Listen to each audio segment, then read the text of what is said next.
Praise the Lord. मसीह में मेरे प्यारे भाइयों बहनों, आप सभी को मंजू जोन्स का प्यार, सलाम, नमस्ते, जय मसीह की। क्या आप जानते हैं कि स्वर्ग में हमारा अकाउंट है? मैं जानती हूँ कि हमारे बहुत सारे भाई बहन हैं जो इस अकाउंट के बारे में जानते हैं कि स्वर्ग में हमारा एक बहुत बड़ा अकाउंट है। ठीक उसी तरह जैसे दुनियावी जीवन में हम लोग बैंक में अपना अकाउंट ओपन करते हैं, वहाँ पे अपनी सेविंग करते हैं, वहाँ पे अपना हम पैसा जमा करते हैं हर महीने, इसलिए ताकि जब भी हमें कुछ दुख तकलीफ़ परेशानी या इमरजेंसी हो तो हम उसमें से वो पैसा निकालें और यूज़ करें अपनी परेशानी के लिए, अपनी ज़रूरतों के लिए, उस चीज़ को हम इस्तेमाल कर सकें। ठीक उसी तरह से स्वर्ग में हमारा जो अकाउंट है वो हमारी प्रार्थनाओं का अकाउंट है। जब भी हम प्रार्थना करते हैं, जितनी बार भी हम प्रार्थना करते हैं, तो वो अकाउंट में हमारे जमा होता रहता है। एक-एक करके, एक-एक प्रार्थना के द्वारा हमारे अकाउंट में पैसा जमा होता है।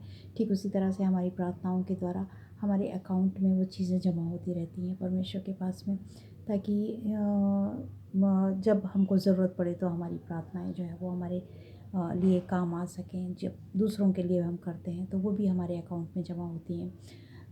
जैसे कि हम लोग नॉर्मली बैंक में जाते हैं पैसा लेने के लिए, तो हमें पहले से पता होता है कि हमारे अकाउंट में कितना पैसा है, तो हम उसके ही अकॉर्डिंगली स्लिप साइन करते हैं या एटीएम के थ्रू अगर निकालते हैं तो उसमें हम अमाउंट मेंशन करते हैं कि कितना अमाउंट चाहिए, क्योंकि हमें पता होता है कि हमारे पास कितना बैलेंस है और उसमें से हम कितना निकाल सकते हैं।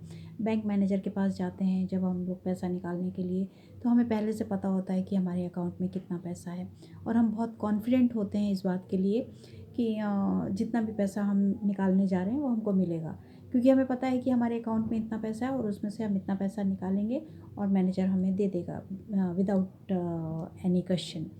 तो ठीक उसी तरह से जब हम अपनी प्रार्थनाओं के द्वारा हमारे स्वर्गीय अकाउंट में हम अपनी प्रार्थनाओं का अकाउंट खोलते हैं, तो हमें भी पूरा विश्वास होता है कि जब हम कुछ भी मांगेंगे हमारे परमेश्वर से तो वो हमें देगा। और हमारा विश्वास इतना मजबूत होना चाहिए कि हम बिना डाउट के, बिना किसी भी सेकंड थॉट के, हमको ये विश्वास होना चाहिए कि हम जो भी परमेश्वर से मांगेंगे वो हमें देगा, तो वो 100% हमें देगा। जब हम एक छोटी सी बात के लिए इतने कॉन्फिडेंट हो के उस चीज़ के लिए हम कॉन्फिडेंट होते हैं कि बैंक में हम जाएंगे, हमारा पैसा है वो हम निकालेंगे और मैनेजर हमको किसी बात के लिए मना करेगा ही नहीं, क्योंकि हमारे पास इतना पैसा है तो वो हमको देगा ही देगा।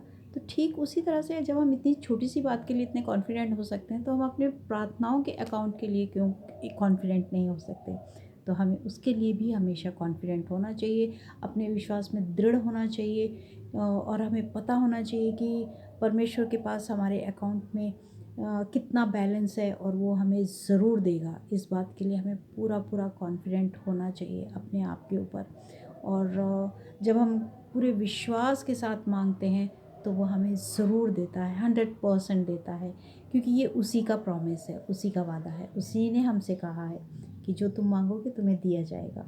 तो इसीलिए मेरे प्रिय भाई बहनों, जब भी हम लोग प्रार्थनाएं करें तो अपने मन की हर शंका को, अपने मन के हर डाउट को, अपने मन की हर उस बात को जो हमें परमेश्वर के पास जाने से रोकती है, उसे निकाल के अपने दिल से, अपने दिमाग से, अपने हृदय से उन बातों को निकाल के हमें पूरी तरह से, पूरे विश्वास के साथ, पूरी मजबूती के साथ हमें प्रार्थना में लीन होना है, परमेश्वर से प्रार्थना करनी है। तो मैं आप लोगों को आज यही कहूँगी कि अगर किसी के पास अकाउंट ओपन नहीं किया किसी ने स्वर्ग में, तो आज ही ओपन कीजिए। और जिनका अकाउंट ऑलरेडी है तो उसमें कोशिश करें कि ज़्यादा से ज़्यादा हम उसमें डाल सकें, ताकि जब हमें ज़रूरत हो तो हम बेझिझक, बिना किसी डाउट के, बिना किसी हेजिटेशन के हम लोग परमेश्वर से मांग सकें और वो हमें देगा, 100% देगा, क्योंकि ये उसी का वादा है। So thank you so much. God bless you my dear brothers and sisters. Thank you so much.